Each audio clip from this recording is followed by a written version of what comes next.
about your brain that most people don't know. Your brain processes 400 billion bits of information every second, but you're only aware of about 2,000 of those bits. Think about that for a moment.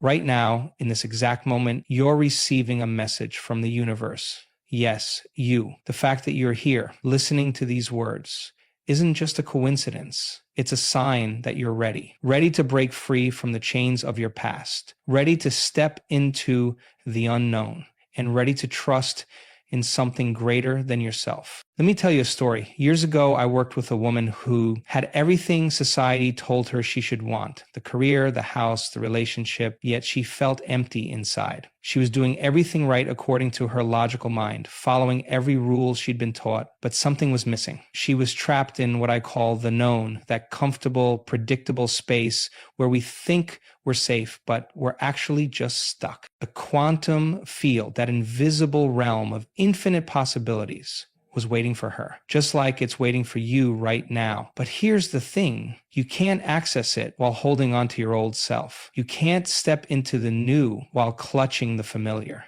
The universe doesn't work that way. Let's talk about your brain for a moment. Every time you have a thought, every time you feel an emotion, your brain releases chemicals. These chemicals are like a drug, and over time, we become addicted to our emotional states. That's right, you can be addicted to anxiety, to worry, to stress, even to sadness. Your body literally becomes dependent on these emotional states, creating what I call an emotional signature. Think about it. How many times have you tried to change only to find yourself falling back into the same patterns? That's not just bad luck or lack of willpower. It's biology. Your cells are literally crying out for the daily fix of familiar emotions. They've become addicted to the past, and they're pulling you back there every single day.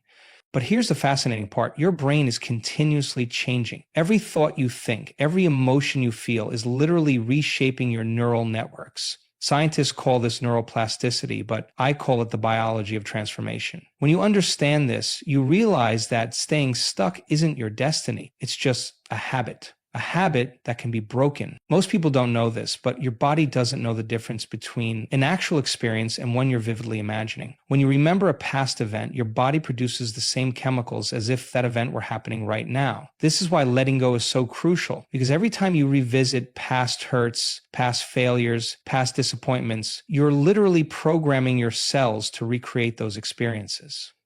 The good news is that this same biological mechanism can work in your favor. Just as your body responds to memories of the past, it can respond to visions of the future. But first, you have to be willing to let go of the familiar. You have to be willing to stop hitting the replay button on your past and start writing a new story. Now, here's where it gets really interesting. There's an intelligence in the universe that's far greater than anything we can comprehend with our analytical minds. This intelligence isn't just out there somewhere. It's in every cell of your body, in every breath you take, in every heartbeat. It's the same intelligence that knows how to heal a cut without you thinking about it, that keeps your heart beating without your conscious control. When you start to understand this process, you realize that change isn't about forcing or struggling. It's about aligning yourself with this greater intelligence. Your thoughts are like broadcasts to the quantum field. They're not just abstract concepts in your mind. They're actual signals that influence the field of possibilities around you.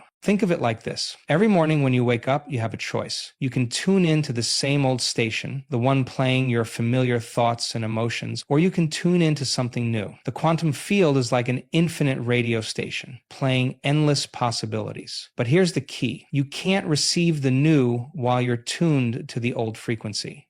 This is why understanding the process is so crucial. When you know how reality is created, first in your mind, then in your body, and finally in your external world, you stop fighting against yourself. You start working with the natural laws of the universe instead of against them. You begin to see that your thoughts aren't just responses to your environment. They're creating your environment. This is why understanding the process is so crucial. When you know how reality is created, first in your mind, then in your body, and finally in your external world, you stop fighting against yourself. You start working with the natural laws of the universe instead of against them. You begin to see that your thoughts aren't just responses to your environment. They're creating your environment. And this brings us to something that might seem counterintuitive at first, the power of surrender. Now, when I say surrender, I'm not talking about giving up. I'm talking about letting go of the need to control everything. You see, most people approach change like they're in a wrestling match with life. They push, they struggle, they try to force things to happen. But that's like trying to punch your way through a brick wall. You're just going to end up tired and hurt. Here's what most people don't understand. Control is an illusion born from fear. When you're trying to control everything, you're actually operating from your survival centers, from fear, from anxiety, from doubt. And when you're in that state, you're literally blocking the flow of higher intelligence into your life. Think about it like this. Have you ever noticed how solutions often come to you when you stop trying so hard to figure them out? Maybe you're in the shower or taking a walk or just waking up in the morning. That's because in those moments, you've temporarily let go of control. You've created space for something greater than your analytical mind to work through you. The science behind this is fascinating. When you're in a state of control and stress, your brain produces beta waves, the wavelength of anxiety, of struggling, of forcing. But when you surrender, when you truly let go, your brain shifts into alpha and theta waves, the wavelengths where inspiration flows, where creativity happens, where transformation becomes possible. This surrender, this letting go, actually activates different neural networks in your brain. Instead of operating from your survival centers, you begin to operate from your creation centers. You move from the limited thinking of your analytical mind to the unlimited potential of the quantum field. This surrender, this letting go, actually activates different neural networks in your brain. Instead of operating from your survival centers, you begin to operate from your creation centers. You move from the limited thinking of your analytical mind to the unlimited potential of the quantum field. Let me share something incredible about your brain that most people don't know. Your brain processes 400 billion bits of information every second, but you're only aware of about 2,000 of those bits. Think about that for a moment. Most of what's happening in your brain is completely outside your conscious awareness. It's like you're sitting in front of a supercomputer, but only using it to check your email. The latest research in neuroscience shows us something remarkable. Your brain isn't fixed. It's constantly rewiring itself based on your thoughts, experiences, and most importantly, your intentions. Scientists call this neuroplasticity, but I call it your brain's natural ability to upgrade itself. Every time you learn something new, every time you have a novel experience, your brain creates new connections, new pathways, new possibilities. But here's what's really exciting. Your brain doesn't just change a little bit, it can undergo complete transformations. When you start breaking your old thought patterns, when you stop running the same mental programs day after day, you literally start growing new neural networks. It's like your brain is a garden, and your thoughts are the seeds. What are you planting in that garden? Most people's brains are wired for their past. They're like well-worn paths in a forest. The more you walk them, the deeper they become. These are your habits, your automatic responses, your comfort zones. But just because these paths are familiar doesn't mean they're serving you. Just because they're comfortable doesn't mean they're leading you where you want to go. The good news is that you can create new paths. Through meditation, through focused intention, through emotional rehearsal, you can literally rewire your brain for a new future. When you do this work consistently, something magical happens. The old neural networks, the ones that kept you stuck in your past, begin to prune away. They're like muscles. When you stop using them, they begin to atrophy.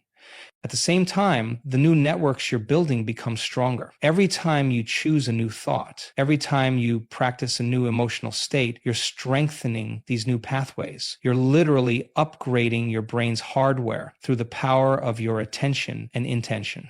At the same time, the new networks you're building become stronger. Every time you choose a new thought, every time you practice a new emotional state, you're strengthening these new pathways. You're literally upgrading your brain's hardware through the power of your attention and intention.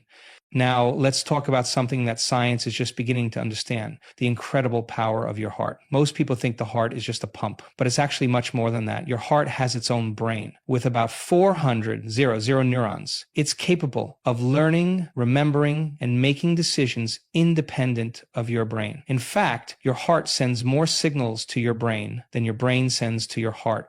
When you're in a state of trust, something remarkable happens in your body. Your heart rhythm becomes more coherent, more organized. Scientists can actually measure this. They call it heart rate variability. When you're stressed, worried, or trying to control everything, your heart rhythm becomes chaotic. But when you trust, when you open yourself to possibilities, your heart creates a beautiful, harmonious pattern. This isn't just poetic language, it's biology. Your heart generates the largest electromagnetic field in your body, up to 60 times stronger than your brain. This field extends several feet beyond your body, affecting not just your own cells, but influencing the space around you. When your heart is coherent, this field becomes even stronger and more organized. Think about times in your life when everything just flowed, when opportunities seemed to appear out of nowhere, when you felt completely in sync with life. Chances are, in those moments, you weren't trying to figure everything out with your analytical mind. You were in a state of trust, and your heart was leading the way. Your energy centers, what Eastern traditions call chakras, are intimately connected to this process. When you're operating from fear and control, your energy gets stuck in your lower centers, in survival mode. But when you trust, when you open your heart, your energy begins to flow upward. You start operating from a higher level of consciousness, accessing more refined states of awareness. Your energy centers, what Eastern traditions call chakras, are intimately connected to this process. When you're operating from fear and control, your energy gets stuck in your lower centers, in survival mode. But when you trust, when you open your heart, your energy begins to flow upward. You start operating from a higher level of consciousness, accessing more refined states of awareness.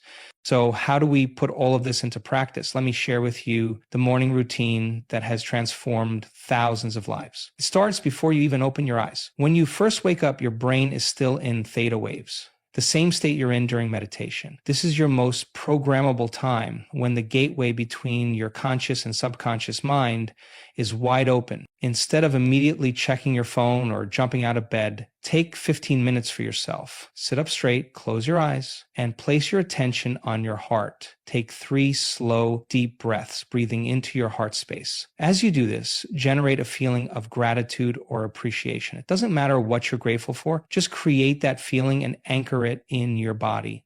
Now, here's where the magic happens. From this elevated emotional state, start to imagine your new future. But don't just think about it, feel it. What would it feel like to be that person? How would you walk? How would you talk? How would you respond to challenges? Remember, your body doesn't know the difference between a real experience and one you're vividly imagining.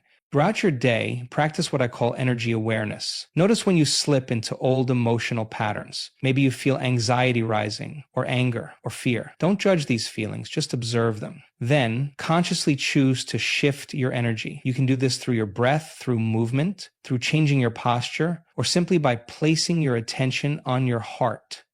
Create specific times during your day for what I call emotional rehearsal. This might be during your lunch break, while exercising, or before bed. Take a few minutes to step away from the external world and into your inner world. Practice feeling the emotions of your future before it manifests. This isn't daydreaming, it's emotional weightlifting. You're strengthening your capacity to maintain elevated emotional states. Create specific times during your day for what I call emotional rehearsal. This might be during your lunch break, while exercising, or before bed. Take a few minutes to step away from the external world and into your inner world. Practice feeling the emotions of your future before it manifests. This isn't daydreaming, it's emotional weightlifting. You're strengthening your capacity to maintain elevated emotional states.